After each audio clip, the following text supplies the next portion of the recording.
Au cours d'une journée ou d'une année scolaire, l'élève passe d'un sujet à un autre, passe d'un module à un autre et même d'une matière à une autre.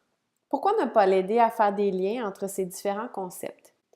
L'une des façons de faire est d'utiliser le réseau de concepts. Il est maintenant démontré qu'en faisant des liens, l'apprentissage peut être plus approfondi et qu'il permettra à l'élève de développer plus aisément des compétences. Les avantages de l'utilisation du réseau de concepts sont nombreux. Dans un premier temps, il permettra à l'élève d'ancrer les nouvelles connaissances sur les anciennes. Par la suite, il lui permettra de mieux structurer sa pensée, d'y ajouter un aspect visuel, puisqu'on sait que plusieurs élèves sont visuels, et finalement, cette technique l'obligera à réviser. Les utilisations du réseau de concepts sont variées. En voici quelques exemples qui pourront peut-être vous inspirer.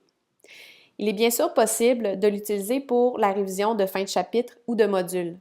Il sera plus efficace de demander à l'élève de créer ce réseau de concepts ou peut-être à la classe. Pourquoi ne pas demander à l'élève de faire un plan pour une production orale ou écrite en utilisant le réseau de concepts? Ou encore, lui demander de résumer une lecture ou une vidéo qu'il aura visionnée. Une autre possibilité? Faire une évaluation formative en réseau de concepts, en demandant à l'élève de cibler les concepts les plus importants du chapitre et d'indiquer en un mot ou deux le lien qui unit les différents concepts. On voit rapidement si l'élève a bien acquis. Maintenant, avec quoi créer ces réseaux de concepts? En fait, il existe plusieurs outils qui nous permettent de créer ces réseaux, soit en application native sur l'iPad ou encore en ligne.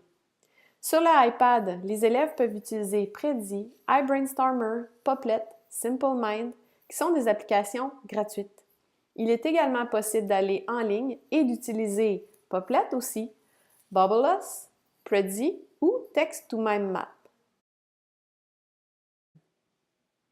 Comme Marchand le disait en 2004, plus les connaissances sont organisées, meilleures sont les capacités de résoudre des problèmes ou à prendre des décisions. Alors, pourquoi ne pas mettre à profit le réseau de concepts?